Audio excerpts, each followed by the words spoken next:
So next topic है बेटा conducting system, जिसमें हम बात करेंगे उन स्ट्रक्चर्स के बारे में जो हार्ट को कॉन्ट्रैक्ट करवा रहे हैं। क्योंकि हमने एक एस्पेक्ट डील किया, हमने एक कॉन्सेप्ट के बारे में बात की थी कि हार्ट जो है वो कॉन्ट्रैक्ट कर रहा है, कॉन्ट्रैक्ट करने के बाद ब्लड को पंप कर रहा है रेस्पेक्टिव आर्टरीज में, like pulmonary artery, like iota. लेकिन बच्चे उस हार्ट को पंप जो है और बीट करने की टेंडेंसी कौन दे रहा है, हार्ट को कॉन्ट्रैक्ट करने की टेंडेंसी कौन दे रहा है? तो मुझे कंडक्टिंग सिस्टम जो है वो है उस हार्ट बीट के लिए रिस्पॉन्सिबल और हार्ट कॉन्ट्रैक्शन के लिए responsible. So this conducting system includes SA node यानी कि साइन्यू, एट्रियल नोड, ठीक है, उसके बाद एट्रियोवेंट्रिकुलर नोड,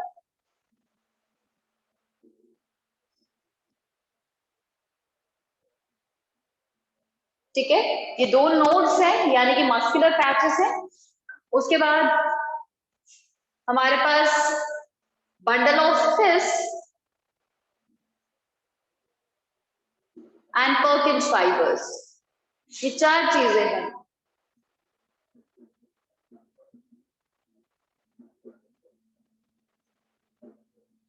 ये पर्टिकुलर चीजें हैं जो हार्ट में प्रेजेंट रहती हैं और हार्ट को कॉन्ट्रैक्ट करवाने में हेल्प करेंगे। तो बच्चे इसके बारे में बात करते हैं, ये स्ट्रक्चर्स किस तरीके से काम करते हैं और कहाँ कहाँ प्रेजेंट है। तो डायग्रामेटिकली उसे ड्रॉ करने की कोशिश करते हैं। तो ये हमारे पास है ऑरिकल्स, ठीक है, ये ऑरिकल्स हैं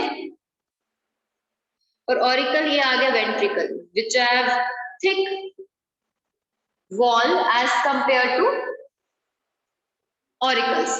तो इस तरीके से ये हार्ट का स्ट्रक्चर, ये है थिक मस्कुलर वॉल, ये आ गया इंटरवेंट्रिकुलर सेप्टम,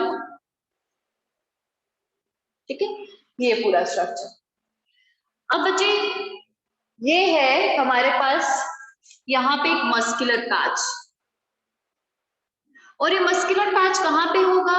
जहां पे सुपीरियर वेना कावा की ओपनिंग होती है ना, उसी के पास, उसी के थोड़े अपर साइड जो है ये मस्कुलर पैच है।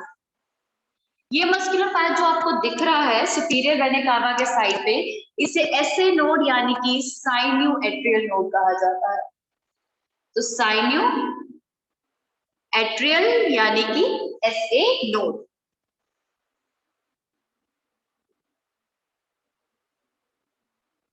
ठीक है। तो बच्चे साइन्यू एट्रियल नोड वो है जिसे नेचुरल पेस मेकर कहेंगे, ठीक है। तो नेचुरल पेस मेकर कहा जाता है। पेस मेकर नेचुरली इसलिए कहा जा रहा है क्योंकि ये वो स्ट्रक्चर है जो इंपल्स फॉर्म करता है। तो बच्चे इट फॉर्म्स इलेक्ट्रिकल इंपल्स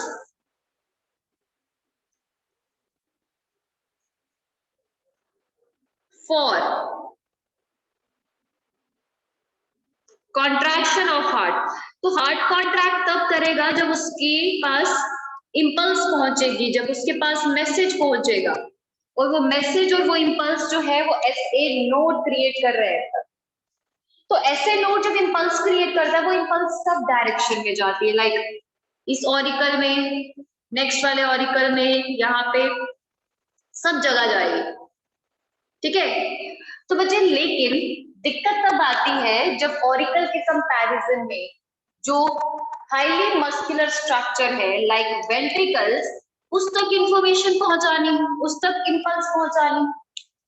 अब रास्ते में बीच में देखा जाए तो बच्चे बीच में ऑरिकुलो वेंट्रिकुलर सेप्टम भी है ना। तो बच्चे इस तरीके से हमारे पास जो इंपल्स है जो साइनो एट्रियल नोड में इनिशिएट किया है वो इक्वल एफिशिएंसी के पास साथ वेंट्रिकल तक नहीं पहुंच सकती। तो मतलब साइनो एट्रियल नोड ने ऑरिकल्स तक तो इंपल्स पहुंचा दी, लेकिन जब वेंट्रिकल्स की बात आई, एक तो वेंट्रिकल्स थिक वॉल्ड है, हाईली मस्कुलर है, इनको ज्यादा इंपल्स चाहिए, ज्यादा पावर चाहिए, और दूसरा क्या है, बीच में एट्रियोवेंट्रिकुलर सेप्टम आ जाता है जिसकी वजह से इंपल्स जो है वो वीक पड़ना शुरू हो जाती है। तो उसके लिए एक और स्ट्रक्चर यहाँ पे प्रेजेंट है नियर एट्रियोवेंट्रिकुलर सेप्टम, और उस पैच को कहा जाता है एवी नोड, यानी कि एट्रियोवेंट्रिकुलर नोड। तो एट्रियोवेंट्रिकुलर नोड यानी कि एवी नोड वो नोड है जो कि खुद से इंपल्स को जनरेट नहीं करता, लेकिन जो इंपल्स इसके पास पहुंचती है उसको आगे यानी कि वेंट्रिकल्स की तरफ कंडक्ट करवाने में हेल्प करता है। लेकिन बच्चे इसकी कंडक्शन होगी कैसे? क्या ये ऐसे नोड की तरह इंपल्स जनरेट करवा के आगे ट्रांसमिट डायरेक्टली कर देगा या किसी की हेल्प लेगा? तो बच्चे एक्चुअली एवी नोड जो है वो हेल्प लेता है कुछ फाइबर्स, वो फाइबर्स जिसे बंडल ऑफ हिस कहेंगे, वो बंडल ऑफ हिस यानी कि वो फाइबर्स एंटर कर जाते हैं एवी नोड के अंदर। एवी यानी कि वेंट्रिकुलर सेप्टम के अंदर, ठीक है, इंटरवेंट्रिकुलर सेप्टम के अंदर जो है वो एंटर कर जाते हैं। तो एवी नोड से बंडल ऑफ फाइबर्स जो है वो ओरिजिनेट हो रहे हैं। ये बंडल ऑफ फाइबर्स जो है वो इंटरवेंट्रिकुलर सेप्टम के अंदर एंटर कर चुके, और एंटर करने के बाद ये बंडल ऑफ हिस यानी कि ये फाइबर्स डिवाइड कर जाते हैं दो पार्ट्स में, into left bundle of his and right bundle of his, इस तरीके से, और एंटर कर जाते हैं रिस्पेक्टिव वेंट्रिकल्स में, दिस यहां तक,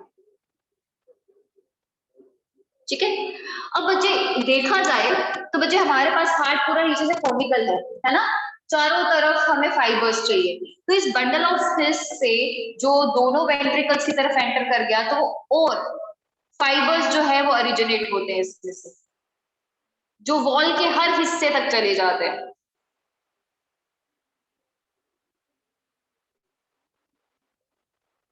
वॉल के हर हिस्से तक चले जाते हैं, तो इन्हें कहा जाता है पर्किंस फाइबर्स।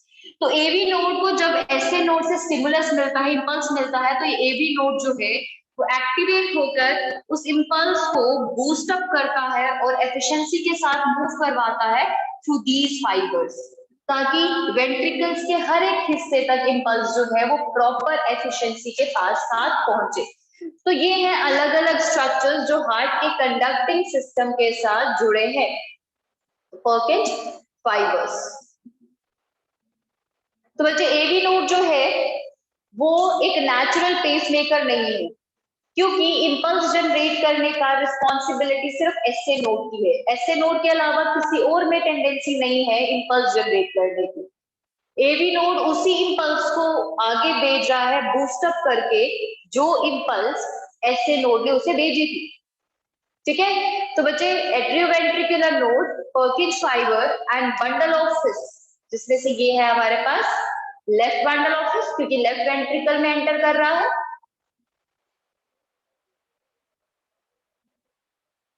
और this one is right bundle of his, right ventricle में एंटर कर रहा है,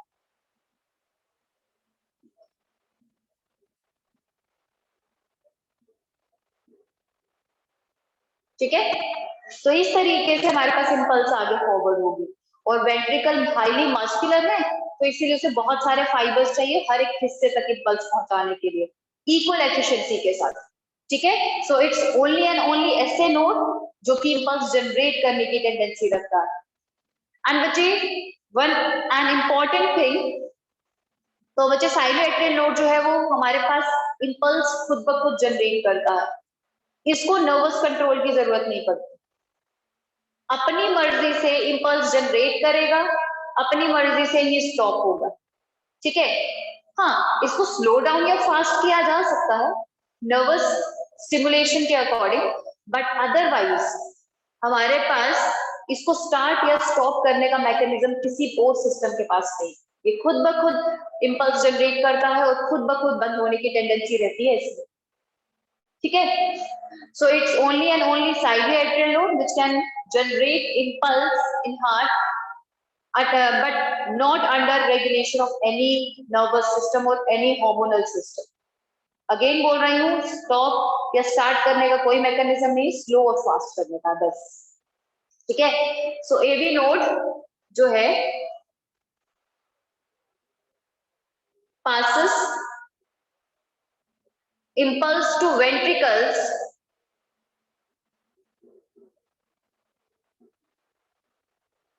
through bundle office, यानी कि left and right bundle of His,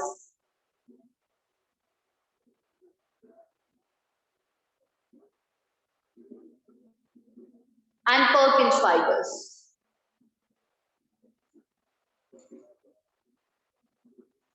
ठीक है, तो ये हमारे पास मैकेनिज्म है पूरा। लेकिन बच्चे अब एक केस ये है, इन केस ये ऐसे नोड जो है अगर वो डिस्टर्ब हो जाता है, खराब हो जाता है, किसी वजह से थोड़ा फॉल्स फंक्शनिंग करता है, तो बच्चे उस केस में तो हार्ट का मैकेनिज्म पूरा डिस्टर्ब हो जाएगा और अल्टीमेटली बॉडी का। तो बच्चे इसीलिए क्या किया जाता है, साइन्यूएट्रियल लोड के केस में जो साइन्यूएट्रियल लोड है उसे करेक्ट करने के लिए, उसे फंक्शनिंग रखने के लिए एक आर्टिफिशियल पेसमेकर यानी कि एक आर्टिफिशियल डिवाइस डिजाइन किया गया है। ठीक है, तो बच्चे उसके बारे में बात करते हैं। तो नेक्स्ट है हमारे पास आर्टिफिशियल पेसमेकर। आर्टिफिशियल पेसमेकर,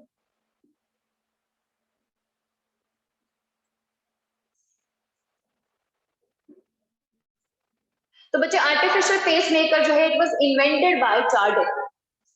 इसको इन्वेंट किया था चार्डिक ने।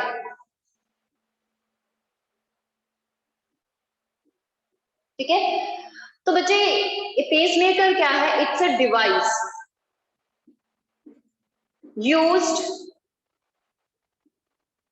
To correct the false mechanism of SA or used to create impulse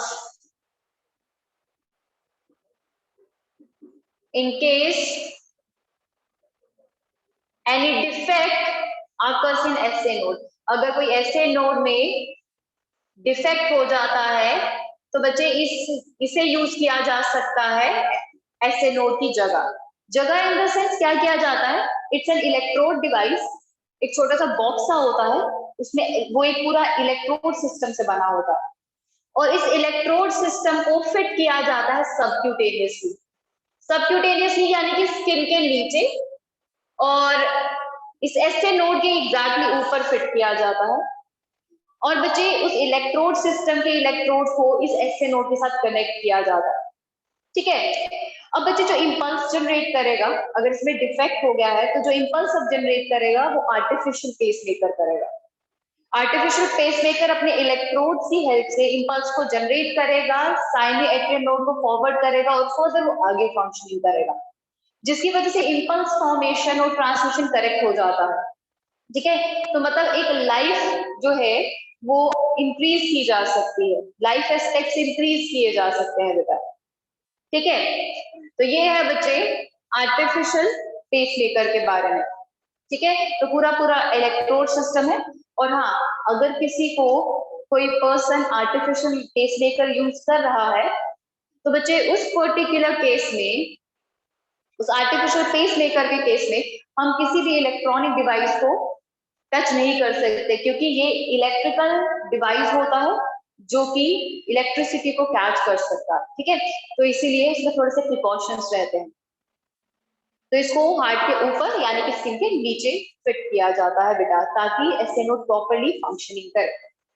तो this is all about conducting system. So cardiac cycle हमारे पास नेक्स्ट टॉपिक है, बहुत ही इंपॉर्टेंट कॉन्सेप्ट है जो हार्ट की फंक्शनिंग को एक्सप्लेन करता है एक्चुअली। तो बच्चे हार्ट जो है वो एक पंपिंग ऑर्गन है। ठीक है, एक पंपिंग ऑर्गन है, वो स्ट्रक्चर जो कि हार्ट में ब्लड को पंप करेगा टुवर्ड्स टिश्यू और लंग्स। ठीक है, डीऑक्सीजनेटेड और ऑक्सीजनेटेड ब्लड को कलेक्ट करके आगे पंप करता है। तो बच्चे अब ये पंपिंग जो फंक्शन है वो कंटिन्यूस होना जरूरी होता है, वो रुकना नहीं चाहिए। तो इसलिए बच्चे हार्ट जो है वो एक ही स्टेप को बार बार रिपीट करता है, कलेक्ट करता है, पंप करता है, कलेक्ट करता है, ब्लड को पंप करता है। तो कलेक्शन के लिए उसको वेट करना पड़ता है, थोड़ा सा रेस्ट चाहिए, और आगे पंप करने के लिए कॉन्ट्रैक्शन करनी पड़ती है। ठीक है, सो बच्चे कार्डिक साइकिल जो है it represents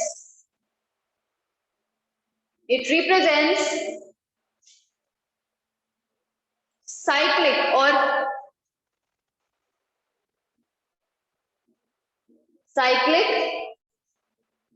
repetition of contraction and relaxation of heart,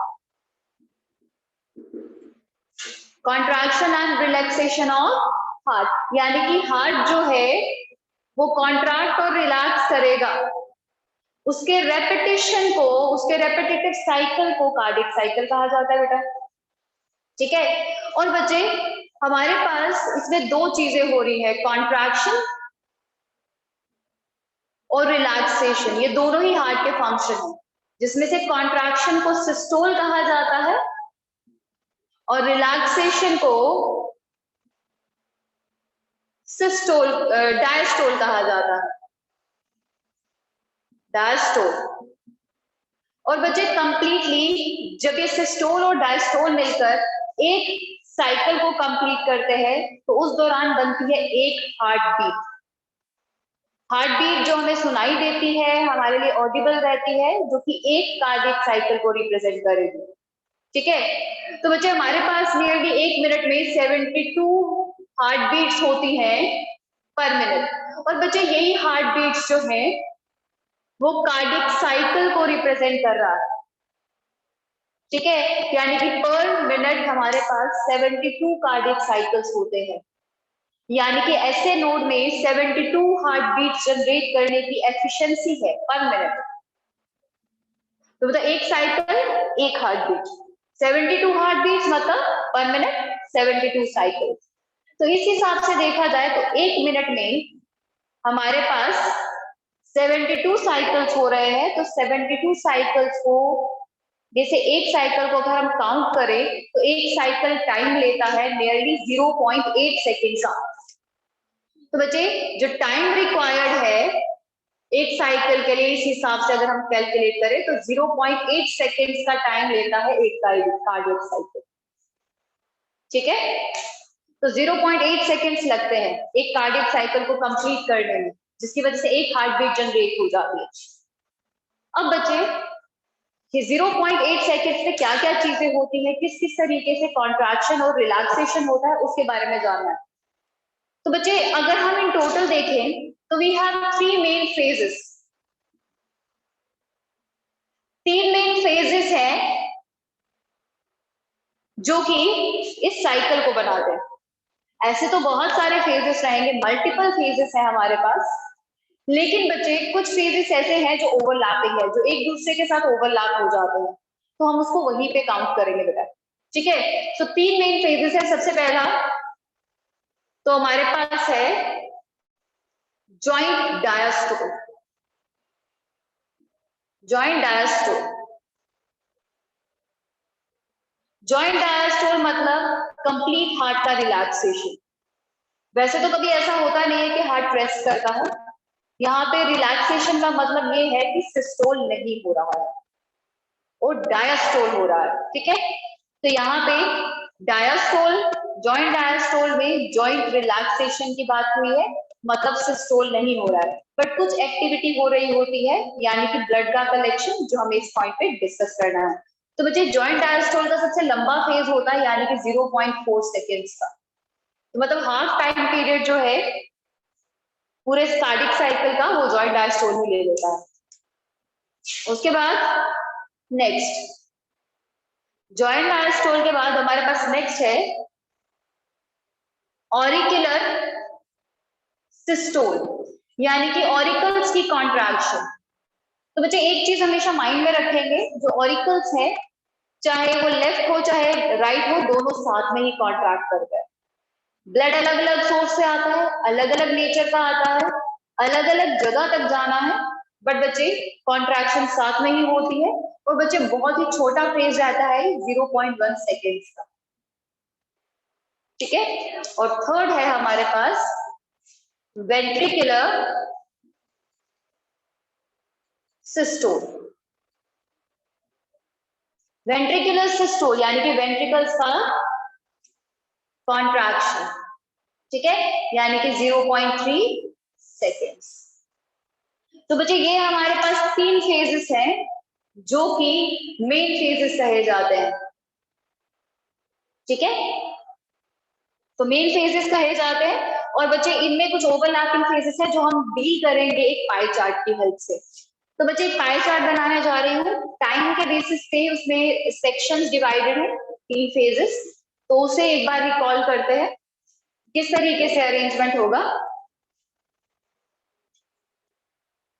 तो जी ये है एक साइकिल, एक पाई चार्ट जो 3 फेजेस को डिनोट कर रहा है, ठीक है, जिसमें से हाफ फेज जो है वो जॉइंट डायस्टोल का होगा, 0.1 सेकेंड का ऑरिकुलर सिस्टोल है, ठीक है, और ये वेंट्रिकुलर सिस्टोल, ठीक है। सो बच्चे अब आ गया जॉइंट डायस्टोल। मैंने कहा था टाइम पीरियड के हिसाब से सेग्रीगेशन करेंगे,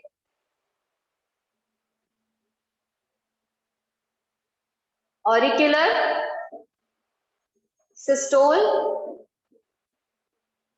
और वेंट्रिकुलर सिस्टोल,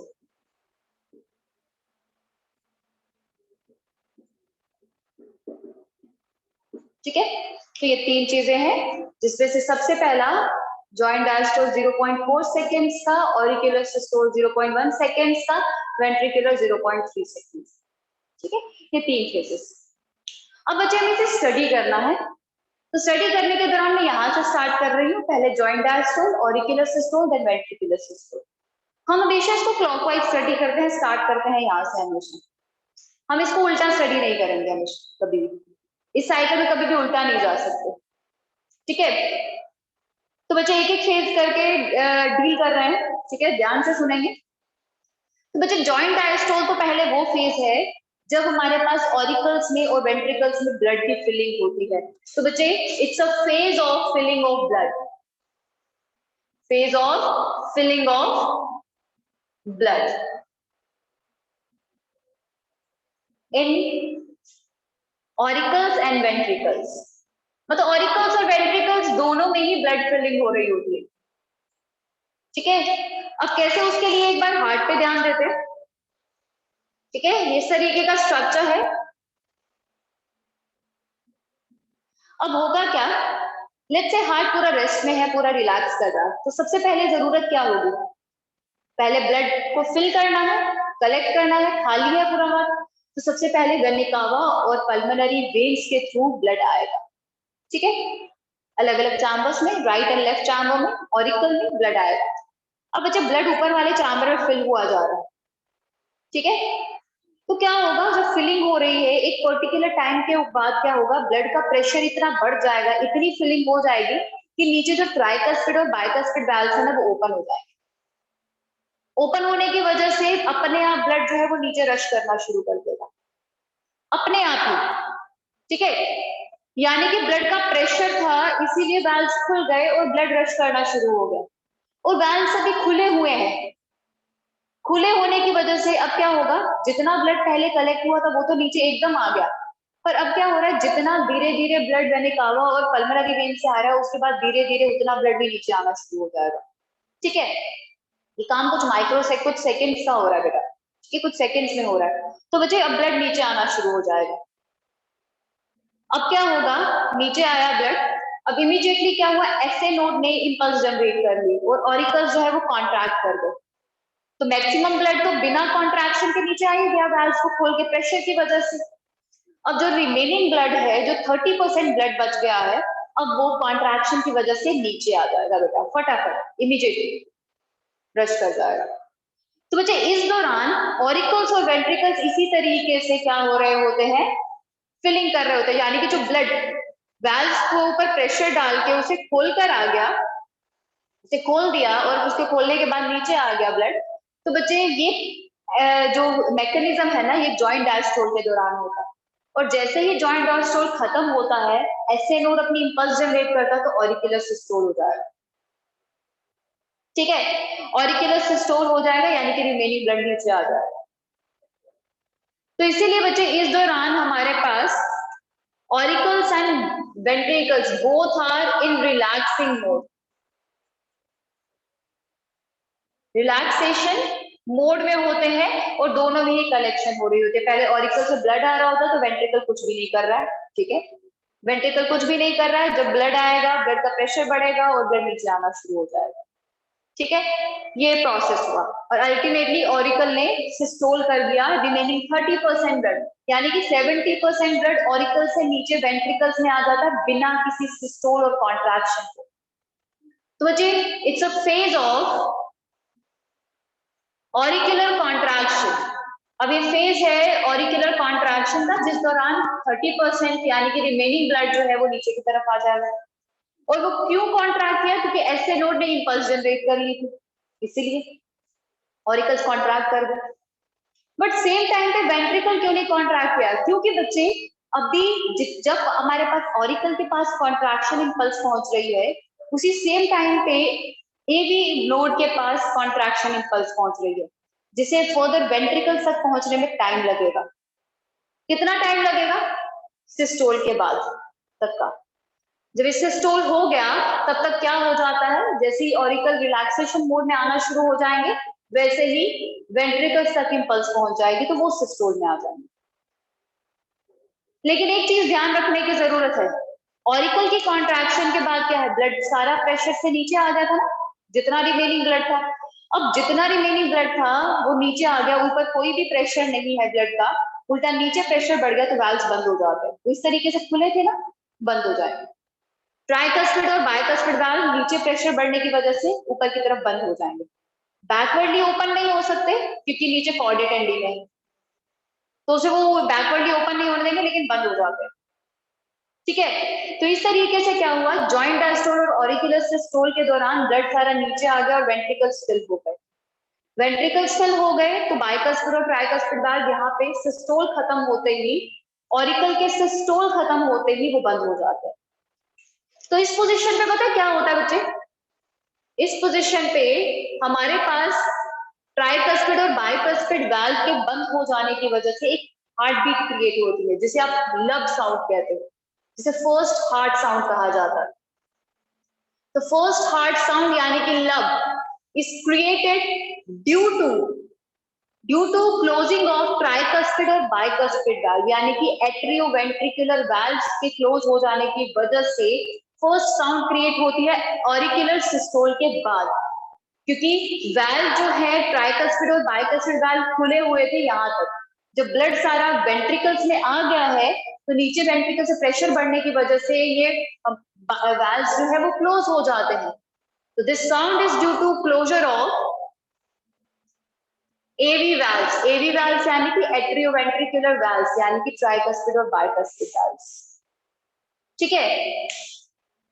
तो यहां तक हमारे पास हुआ मैकेनिज्म जिसमें ब्लड की फिलिंग हो गई है वेंट्रिकुलर एरिया में, ठीक है। अब बच्चे वेंट्रिकुलर एरिया में ब्लड आ गया, वाल्व्स क्लोज हो गए हैं, अब वेंट्रिकल के पास इंपल्स भी पहुंच गई, साथ में इंपल्स भी पहुंच गई है, किसके थ्रू, बंडल ऑफिस और पर्किंस फाइबर के थ्रू। अब वेंट्रिकल जो है क्या क्या है, वो कॉन्ट्रैक्ट कर दो, कॉन्ट्रैक्ट करने के बाद यहां से ब्लड कहां जाएगा, पल्मोनरी आर्टरी और यहां से आयोटा की तरफ, और अपने अपने रेस्पेक्टिव रीजन्स में जाने की कोशिश करेंगे, लंग्स में और टिश्यूज में। लेकिन याद है पल्मोनरी आर्टरी और आयोटा में सेमिल्यूनर वाल्व था, तो वेंट्रिकल जब सिस्टोल करता है, शुरू करता है, तो एक सेमिल्यूनर वाल्व खुल जाता है, ठीक है। तो वाल्व खुल जाएंगे और वाल्व खुलने के बाद ब्लड जो है वो आर्टरी, पल्मोनरी आर्टरी और आयोटा में रश करना शुरू कर देगा, ठीक है।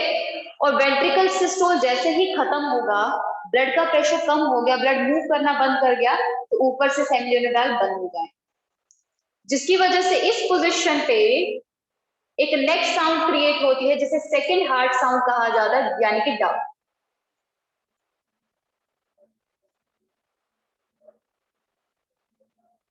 And it is due to closure of semilunar valve.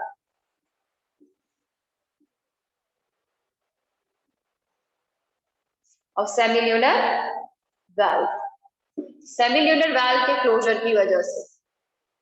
तो मतलब वेंट्रिकुलर सिस्टोल में क्या हो रहा है, it's a phase of ventricular contraction, जिस दौरान वेंट्रिकल ने कॉन्ट्रैक्ट करके ब्लड को रेस्पेक्टिव आर्टरीज में सेंड कर दिया, सेमिल्यूनर वाल्व ओपन हो गया, ब्लड आगे मूव कर गया और अल्टीमेटली क्लोजर की वजह से यहाँ पे क्या हो गया, हमारे पास साउंड क्रिएट हो गई सेकंड। तो बच्चे अब दिक्कत ये है कि जॉइंट डायस्टोल में ऑरिकल और वेंट्रिकल दोनों शांत है, रिलैक्स कर रहा है, ये हमें पता है, लेकिन वेंट्रिकल सिस्टोल के दौरान ऑरिकल का क्या हो रहा होगा, वेंट्रिकुलर सिस्टोल के दौरान जब हम यहां से मूव करें यहां से आगे की तरफ, तो बच्चे यहां से लेकर वेंट्रिकुलर सिस्टोल से लेकर ये जो आपको जॉइंट डायस्टोल का पूरा रीजन दिख रहा है ना, ये हमारे पास पूरा फेज है ऑरिकुलर डायस्टोल का। तो मतलब ऑरिकुलर डायस्टोल को अगर हम अकेला देखें तो बच्चे वो 0.7 सेकेंड्स का होता है। तो जब वेंट्रिकल सिस्टोल कर रहा है, नीचे ब्लड का प्रेशर हाई है, नीचे वेंट्रिकल सिस्टोल करके आगे ब्लड भेज रहा है, तब तक ऑरिकल में फिलिंग हो रही होती है ब्लड की। और जैसे ही यहाँ पे वाल्व्स क्लोज हुए, सेमिल्यूनर वाल्व्स क्लोज हुए, नीचे प्रेशर रिड्यूस हुआ, नीचे ब्लड का प्रेशर रिड्यूस हो गया, ब्लड तो आगे भेज दिया ना आर्टरी में और आयोटा में, तो नीचे जब ब्लड प्रेशर कम हुआ तो ऊपर प्रेशर कंपैरेटिवली बढ़ गया, वाल्व्स खुले, एकदम से ब्लड नीचे आ गया, एकदम से ब्लड नीचे आ गया, किस फेज में, इसी के आसपास एकदम से नीचे आ गया। और ऑरिकल में अब क्या हुआ, धीरे धीरे फिलिंग हो रही है, धीरे धीरे ब्लड वेंट्रिकल में भी जा रहा है, धीरे धीरे फिलिंग हो रही है, धीरे धीरे वेंट्रिकल में भी जा रहा है ब्लड, पर एक पॉइंट ऐसा आया फिर ऑरिकुलर सिस्टोल हो गया और ब्लड पूरा का पूरा नीचे वेंट्रिकल में रश कर गया, और फिर वेंट्रिकुलर सिस्टोल हो गया, फिर ऑरिकल को टाइम मिल गया ब्लड कलेक्ट करने का। जैसे ही प्रेशर नीचे कम होगा वैसे ही इमीडिएटली वाल्व्स ऊपर से खुल जाएंगे और ब्लड एक ही दम नीचे आ जाएगा। लेकिन अगर हम बात करें तो ऑरिकुलर सिस्टोल के दौरान क्या हो रहा है, तो यहां से स्टार्ट करते हैं, जॉइंट डायस्टोल के इस फेज से लेकर ऑरिकुलर सिस्टोल तक वेंट्रिकल रेस्ट कर रहा होता है, it's a phase of ventricular diastole. तो अगर आपसे अकेला पूछा जाए कि वेंट्रिकुलर डायस्टोल कितना लंबा होता है तो वो 0.5 सेकेंड का होता है, और ऑरिकुलर डायस्टोल अकेला 0.7 सेकेंड का होता है, बट दोनों कंबाइनली जब रिलैक्स कर रहे होते हैं वो 0.4 सेकेंड के लिए ही रिलैक्स होता है, ठीक है। और अगर ये भी पूछा जाए कि फर्स्ट साउंड के बाद सेकेंड साउंड कब आती है, 0.3 सेकेंड के बाद, लेकिन सेकेंड साउंड के बाद फर्स्ट साउंड कब आती है, 0.5 सेकेंड के बाद, उल्टा नहीं जाना बिल्कुल, ठीक है। तो 0.3 सेकेंड के बाद नेक्स्ट साउंड क्रिएट नहीं होगी, नेक्स्ट फर्स्ट साउंड क्रिएट होगी 0.5 सेकेंड के बाद। तो इसी तरीके से बेटा पूरा हार्ट का साइकिल होता है, पूरा हार्ट में कॉन्ट्रैक्शन और रिलैक्सेशन होती है, यानी कि ओवरलैपिंग फेजेस हैं, ठीक।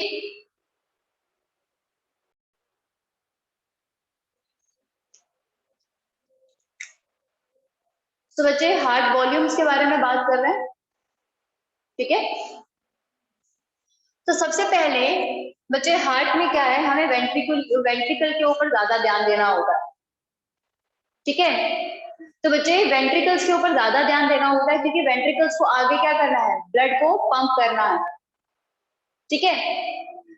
तो बच्चे अब हमारे पास वॉल्यूम्स जो है वेंट्रिकल के दौरान हमें जो वॉल्यूम्स कंसीडर करनी है वो है and diastolic volume and systolic volume. जैसे मैंने कहा कि फोकस किसको करना है, वेंट्रिकल्स को करना है, ठीक है। तो बच्चे डायस्टोल के दौरान क्या हो रहा होता है, जब वेंट्रिकल रेस्ट कर रहा है उस दौरान वेंट्रिकल्स की फिलिंग हो रही होती है, ठीक है। वेंट्रिकल्स की फिलिंग हो रही है तो डायस्टोल, अगेन वेंट्रिकल्स का डायस्टोल, तो वेंट्रिकल्स की डायस्टोल जो है बच्चे उस दौरान वेंट्रिकल्स की फिलिंग हो रही होती है, ठीक है। तो फिलिंग के दौरान वेंट्रिकल से क्या होगा, ब्लड इंक्रीज होगा ना। तो बच्चे it's the volume of blood at the end of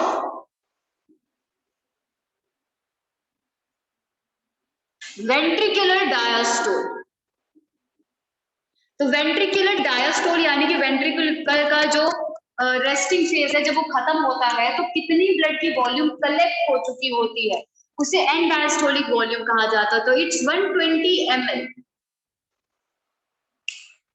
ठीक है, तो बच्चे अब 120 ml एंड डायस्टोलिक वॉल्यूम है, लेकिन बच्चे जब वेंट्रिकल ने सिस्टोल के दौरान हमारे पास वेंट्रिकुलर सिस्टोल के दौरान जब वेंट्रिकल्स कॉन्ट्रैक्ट किए थे, कॉन्ट्रैक्ट करने के बाद अपनी अपनी वेसल्स में यानी कि आर्टरीज में ब्लड चला गया था। तो एंड सिस्टोलिक वॉल्यूम के दौरान हम उस वॉल्यूम को डिटरमाइन करते हैं जो कि वेंट्रिकल्स में रह जाती है at the end of ventricular systole. तो volume of blood at the end of ventricular systole. तो वेंट्रिकुलर सिस्टोल के दौरान कितना ब्लड लास्ट में रह गया है, तो इट्स 50 ml। 50 ml ब्लड जो है वो हमेशा ब्लड में एट द एंड वेंट्रिकल में एट द एंड रह जाता है। ठीक है, तो बच्चे अब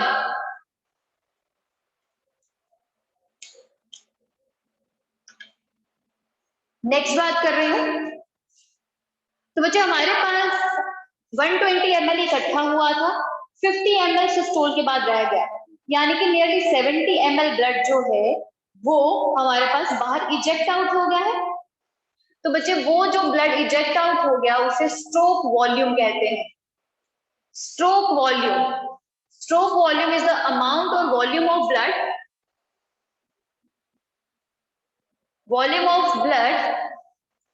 पंप पर कार्डियक साइकिल, पंप पर कार्डियक साइकिल, यानी कि एक कार्डियक साइकिल में एक वेंट्रिकुलर सिस्टोल ही होगा, तो हम उसी को कंसीडर कर सकते हैं। तो 70 ml ब्लड जो है वो इजेक्ट आउट हो गया है। ठीक है, तो इस तरीके से हमें इजेक्शन फ्रैक्शन मिल गया है। तो हार्ट जो है इस तरीके से हम देखें तो इजेक्शन फ्रैक्शन हमें मिल गया। इजेक्शन फ्रैक्शन मतलब कह सकते हो अमाउंट ऑफ ब्लड पंप पर amount of blood entered in ventricles. तो बच्चे अमाउंट ऑफ ब्लड पंप पर अमाउंट ऑफ ब्लड कलेक्टेड, कितना ब्लड जो है वो कलेक्ट हुआ है उसमें से कितना ब्लड जो है वो पंप हुआ है, वो इजेक्शन फ्रैक्शन देता है बेटा। तो इजेक्शन फ्रैक्शन नियरली 60% आ जाएगा। तो बच्चे इजेक्शन फ्रैक्शन में क्या होता है कि हम देखते हैं stroke volume divided by and diastolic volume, इससे हमें मिल जाएगा इजेक्शन फ्रैक्शन। ठीक है, तो 70 divided by 120 it nearly gives 60%। ठीक है, तो इतना हमारे पास इजेक्शन फ्रैक्शन आ जाता है। पर बच्चे हमने तो ये सारा जो डाटा किया वो पर कार्डियक साइकिल के हिसाब से किया, लेकिन अगर हम मिनट की बात करें तो मिनट को हम डिटरमाइन करते हैं कार्डियक आउटपुट से। कार्डियक आउटपुट से, तो कार्डियक आउटपुट जो है it is the amount of blood pump पर minute, amount of blood pump पर मिनट।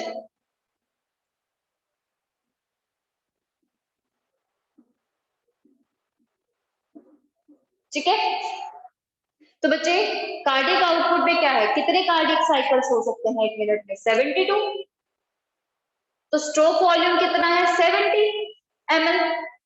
तो इस हिसाब से देखा जाए हमारे पास जो टोटल आता है इट्स 5040 ml, यानी कि अप्रोक्सीमेटली 5 लीटर्स। तो 5 लीटर ब्लड जो है वो एक मिनट में पंप होता है। ठीक है, तो 72 यानी कि हार्ट बीट्स पर मिनट और 70 ml फॉर स्ट्रोक वॉल्यूम। ठीक है, तो इस तरीके से हम पर मिनट का फ्रैक्शन निकाल सकते हैं। तो पर मिनट कितना ब्लड पंप हो रहा है उसे कार्डियक आउटपुट कहा जाता है। तो कार्डियक साइकिल के दौरान, एक कार्डियक साइकिल के दौरान ये चीजें होती हैं और एक मिनट में ये पर्टिकुलर वॉल्यूम ऑफ ब्लड जो है वो पंप होता है बेटा। ठीक है, तो यहां से कंप्लीट हुआ वॉल्यूम वाला